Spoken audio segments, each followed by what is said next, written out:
What's up, everybody? Welcome to another Fireplace Friday. I don't have my shirt on today. I'm walking down the hallway and I got this funny thing on me. The reason I got this funny thing on me is because I have taken over Brandy's office because Brandy's been out of town with a client and doing her CVC coaching thing. So I've been trying to help the girls in the office here. And so I took over, but I'm actually moving all my stuff out right now because she's just landed, and I'm sure she wants her office back. So she's also trying to get down here because Haley, our daughter, is going to church camp this week, which is good. Kids need camp, and church camp is a great experience and a great fun time, good wholesome time. So that's good. We're in full swing. I'm taking a little time over next week. Fluesbrothers will be closed for the July 4th holiday, of course. So everybody can have fun with their family and hopefully stay safe. The fireworks stands are going up, and that's good. It's always a fun time. Just everybody be safe out there. So what should we talk about today? Well, I'm back here in the clubhouse, and I think what I want to talk about is what happened this morning. This morning, I'm sitting helping Cheyenne here in the office, looking over some stuff, returning some phone calls, things like that. And shout out to Cheyenne for doing an awesome job. She got a lot of my stuff done. Kenna, our other office gal, is on her way to Chicago. Hopefully she's driving safe. Going to have a good time. So she left me a little list of stuff to do, and Cheyenne got it all done for me. That's awfully nice of her. So because I try my best, but I'm not the best office person. I'm more of a technician. So anyways, I get a text from a home inspector friend of mine, and he sends me this chimney that has been sealed at the top with a tar-like substance. So we've had a ton of rain lately in the Kansas City area, and when we get a ton of rain, people tend to go, oh my gosh, I'm getting a lot of water leakage or what have you. So people start finding out chimneys are expensive, chimney work is expensive. I'm going to have to pay someone to come out and do a leak audit, see what's going on. Well, a lot of times people will think, oh my gosh, I've got a leak coming from my roof, or coming from it's coming from the outside in, so I need to call a roofer. And roofers are great for roofs, not for chimneys. And I'm sorry if you're a roofer and you don't like that comment, but I'm not a good roofer. I'm not good at roofing, and I'll admit that because I'm not a roofer. I am a chimney guy. So chimney guys are who you need to contact for your chimney leak problems. Now, let's talk about what the home inspector sent me. Home inspector sent me a repair because they had a water leak and they had to get this water leak fixed. And the water leak's still there, unfortunately, but the fix was it looked like they put roofing tar on top of the chimney. Now, the problem with roofing tar is, or any product you get at Home Depot, they're not made for chimney repairs. They're made for flashing repairs. So the roofer is using what they know and what they have on their truck because they have roofing repair stuff. The problem with roofing tar or petroleum-based products is you're putting it on top of a chimney. What happens at the top of a chimney? You get heat, you get sparks, things like that, and you're putting something that can burn on top of it. Not good. Besides that, roofing tar and things like that, roofing products, things you get at Home Depot, they aren't made to hold up and stick to masonry surfaces. They don't hold up long term, things like that. So we here at Fluesbrothers and most chimney sweeps in your area are going to use professional grade products. So let's talk about some of those. So let me see if I can get the camera. Here's our leak sheet that I've showed you before. We're going to talk about a masonry fireplace. So here's the common places where water will come in. So when we come out and do a full leak audit, we check the chimney crown, we check for missing or overlapping caps, we check for damaged masonry, we check the shoulders because a lot of times the water will get in through the shoulders. We'll check for moisture protection because people go, well, why do I need to protect that? It's brick.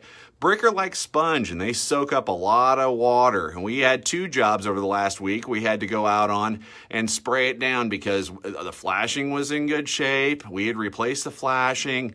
It had chimney caps. A lot of that other stuff on this checklist was done.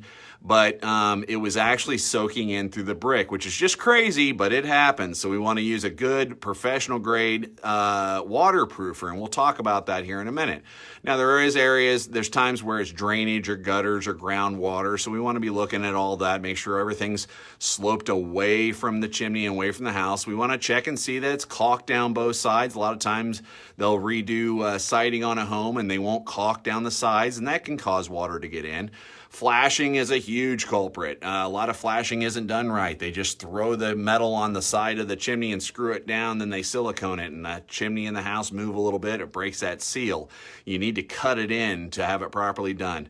And then corbelling, if brick corbel outward, water will get hung up on those brick ledges and it'll enter the chimney there. And then, of course, the chimney crown.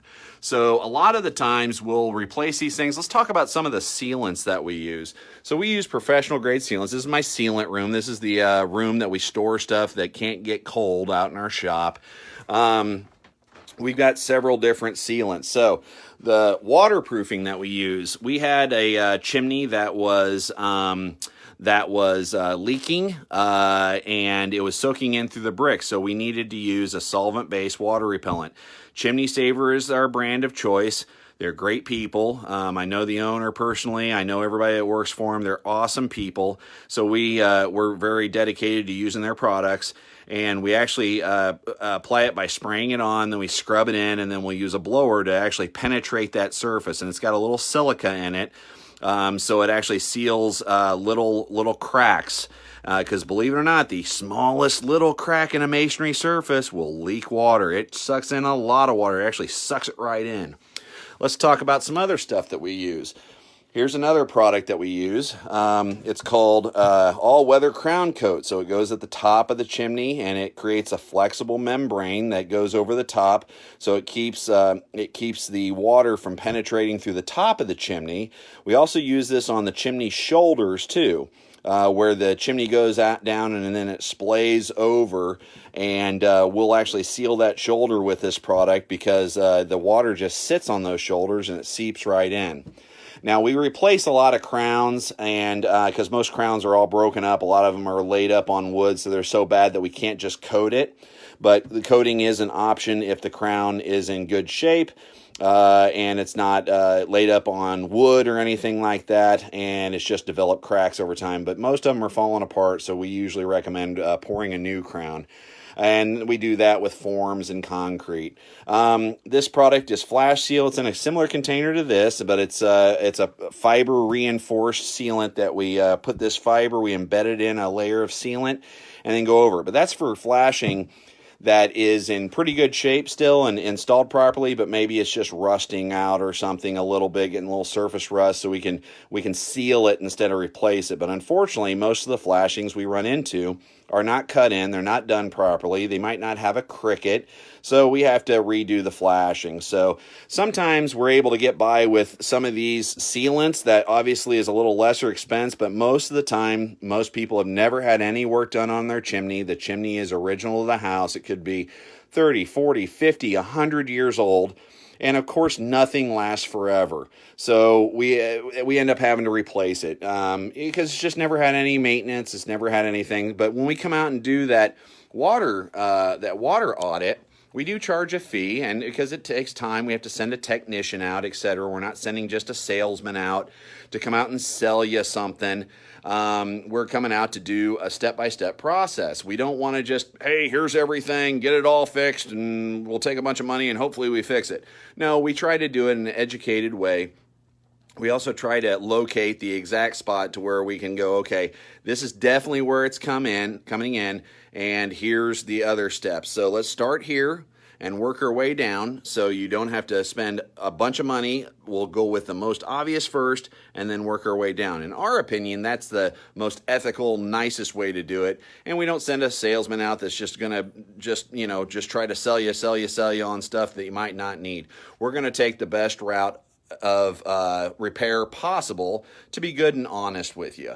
So anyways, hopefully you've enjoyed this. Hey, Derek Streeter's on there, Steve Hoover, Julie Dent. What's up, guys? Derek Streeter is our brick mason extraordinaire that helps us out with some of that stuff. He helps me out. He helped me pick out some water penetration things. He's an excellent guy. So I appreciate all of you for watching this. Thanks for having us on Fireplace Friday. Next Friday, I'll be in Las Vegas over the 4th of July on my little man trip that I always take. So maybe Brandy will let me do a Fireplace Friday from Las Vegas. Maybe we'll see a couple of famous people. Who knows?